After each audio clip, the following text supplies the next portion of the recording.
दर्शक हो नमस्कार, गुड मॉर्निंग. वेधकमध्ये स्वागत आहे. मी प्रशांत आराध्य. एक ताजी राजकीय घडामोड अशी आहे की काल माळशिरस तालुक्यातील नातेपुते या ठिकाणी होलार समाजाचा संकल्प मेळावा आयोजित करण्यात आला होता. याकरता म्हणून राज्याचे सामाजिक न्यायमंत्री संजय शिरसाट यांच्यासह रोजगार हमी मंत्री भरतशेठ गोगावले हे उपस्थित होते. या कार्यक्रमामध्ये माळशिरस तालुक्याचे माजी आमदार रामभाऊ सातपुते यांनाही आमंत्रित करण्यात आलं होतं आणि याचबरोबर विधान परिषदेचे भाजपचे आमदार रणजितसिंह मोहिते पाटील, माळशिरसचे आमदार उत्तमराव जानकर हेही या कार्यक्रमाकरता उपस्थित होते.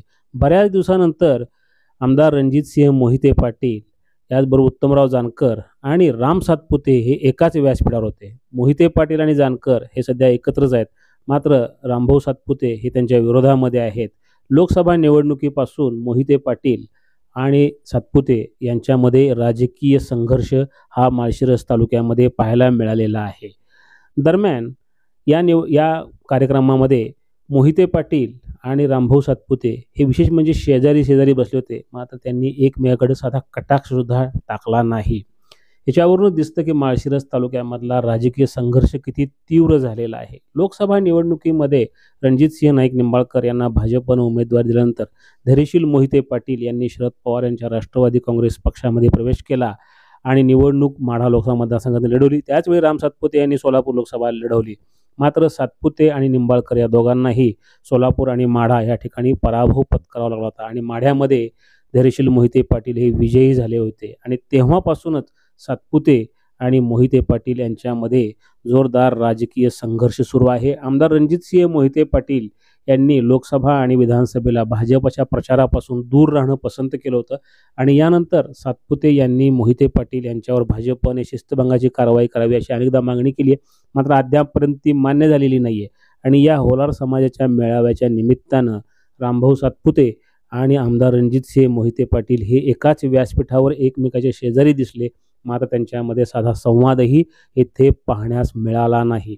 दरम्यान संजय शिरसाट जे सामाजिक न्यायमंत्री आणि शिवसेनेचे मोठे नेते आहेत, त्यांनी या कार्यक्रमापूर्वी राम सातपुते यांच्या निवासस्थानी भेट दिली आणि तिथं कार्यकर्त्यांबरोबर बोलताना त्यांनी सांगितलं की सातपुते यांना लवकरच मोठी जबाबदारी मुख्यमंत्री हे देणार आहेत.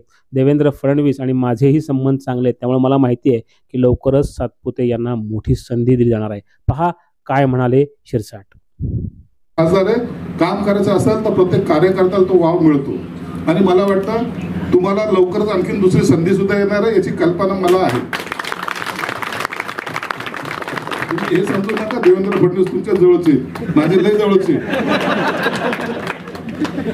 त्या सभागृहामध्ये मी आता 20 वर्ष मलाही झालेत ना, म्हणून आमचे काही नाते संबंध जे आहेत ते तुमच्या कामाला येतील, म्हणून तुम्ही चिंता करू नका आणि एक ऍक्शन प्लॅन बनवा.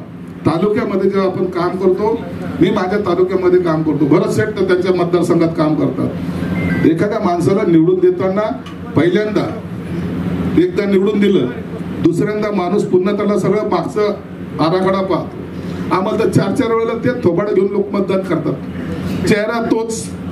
आमचे विरोधक म्हणतात नाही पहिल्यांदा ना असाच निवडून आला, दुसऱ्यांदा नाही थोडंसं काम केलं म्हणून दिसत, तिसऱ्यांदा आता ते येणारच नाही, आता ते गेलाच समजा. निवडून दिले की नाही लोकांनी चांगल्या मताने देतात. चौथ्यांदा म्हणून 3-3 टर्म झाल्या, आता चौथ्यांदा थोडी निवडून येतो. अरे चांगलं काम केलं तर नाही किती वेळा निवडून येऊ शकतो. आपलं ते गणपतराव देशमुखाचं आपल्या समोर उदाहरण आहे. चांगलं काम करणाऱ्याच्या पाठीशी लोक असतात, म्हणून आता या ठिकाणी भरत शेठच्या तर्फे मी बोललेलो आहे. भरत शेठ आता बोलणार नाहीत असं गृहीत धरून तरी एखादा शुभेच्छा देऊनच टाकलं तर उगाच तरी म्हणतील की भरत शेठला बोलू दिलं नाही. म्हणून पुन्हा एकदा आपल्या सर्वांचं मनापासून या ठिकाणी आभार मानतो.